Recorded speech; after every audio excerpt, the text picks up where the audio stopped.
Then we have Sunday night football, game of the week in beautiful Tampa, Florida. Saints at Bucks. Breeze, Brady. New Orleans has won 4 straight in the series, including back in week 1. So you know Brady's ready to even up the score and keep his team in first place. Sarah Walsh knows all about this. She's there ahead of the game, helping us preview it. Good morning, Sarah.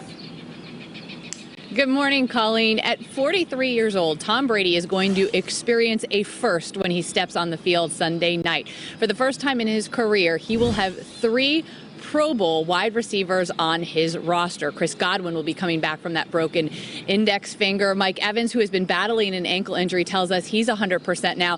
And of course, there is the addition of Antonio Brown. It was Evans, when that news broke that Brown was joining the team, who said he's one of the greatest wide receivers of all times, and he will be a big boost to this offense. Evans understands that just having Brown out on the field is going to open up things not only for Evans, but for Godwin, also for Gronk. Bruce Arians talked about that wide receivers room. He said they have a we, not me mentality, and that has certainly helped the cohesiveness of this unit. Now, Byron Leftwich has no concerns about Brown's conditioning, but what he did say he's concerned with is that football shape when it comes to ball security, and that is hugely important for the Bucs. In week 1, they turned it over twice in New Orleans. That is something that cost them, and they can't afford to do again. Colleen? That is so true, Sarah. I mean, this is such a different Bucs team than they were week 1. I can't wait to see this matchup. Thank you, Sarah. All right, now let's run some hot routes because I'm so excited about this game. I'm ready to go. I'm ready to run some routes. So we have some burning questions to get you ready for the weekend's games. Let's start right there with Saints and Bucks. M-Rob, more receiving yards tomorrow, Michael Thomas or Antonio Brown? Oh, man, you're going to throw AB in this first question, huh? Okay, I'm going to go Michael Thomas just simply because every time that Michael Thomas is on the field, he is the primary target for Drew Brees. So I think he's going to get more opportunities. I think he's going to have the more yards. Antonio Brown, he's not the top target. He's not the top priority for Tom Brady and the Tampa Bay offense. I got Mike Thomas. All right, you're going with Mike Thomas. Jeezy, more passing touchdowns out in the AFC West tomorrow. Derek Carr or Justin Herbert? You know, Colleen, when we do these things, I try to look for a statistical edge that's going to tell me which way to go here. But everything's kind of evenly matched when it comes to pass offense and pass defense. So watch me back my way into this one. The Raiders have given up 12 rushing touchdowns. That's the most in the NFL. So figure the Chargers get into the end zone on the ground, which means more passing touchdowns for Derek Carr over Justin Herbert. That's the way I'm going to do this one. All right, we're coming back to you on this one. All right. And saying who has been the most impressive head coach? Give me a coach of the year midway through, Colleen.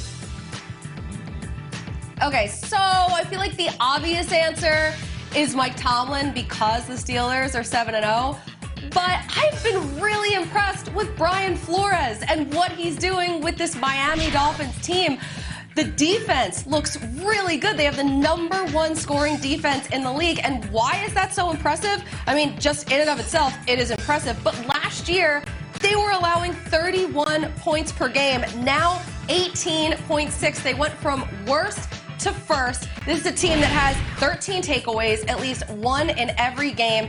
And I don't know, maybe it's just recency bias, but I feel like Brian Flores completely outcoached Sean McVay last week, and it was a fun game to watch. So now it's my turn to ask a question because that's what I do here. All right, here we go. We got Dolphins playing the Cardinals tomorrow. D. Hall, if you were starting a team, which young quarterback would you rather have lead it, Tua or Kyler Murray? Nailed it. Oh, my God. People know how much I love both of these guys, but I'm going to put my GM hat on for a second. And I'm going to say, Tua, I need a little bit more things around him to be just right when I'm talking about the offensive line to protect him. Kyler Murray, I can anticipate. You're the GM. With his legs as well as his arms. So let's go, Kyler Murray. You are the #1 pick in my franchise, baby. You're the GM. Yeah, you build around it. That's your job. You got to do job. a better job with that. Is there an echo in here? There's definitely a delay. That's for sure. All right, good stuff. That was Hot Routes. Talking about hot players in the league with their performances. How about Dalvin Cook coming off that game last week? He's running the table. I tried to make it work there. I really players did. with their performance. Hall will tell us how Dalvin Cook can kickstart the Viking season. Plus, is your team down in the dumps? Don't fret, guys. We're putting a positive spin on things, like we always do. We promise. And we just mentioned Breeze and Brady coming up. Their incredible accomplishments that don't get mentioned nearly enough.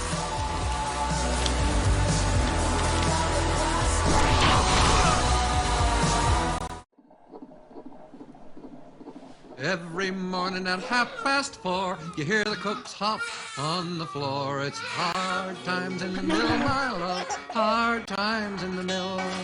Every morning right at 6, don't that old bell make you sick?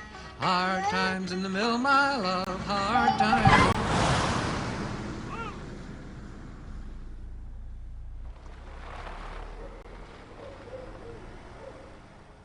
Time to make your disappointing breakfast your X-Fist, because Wendy's has your new breakfast love with a fresh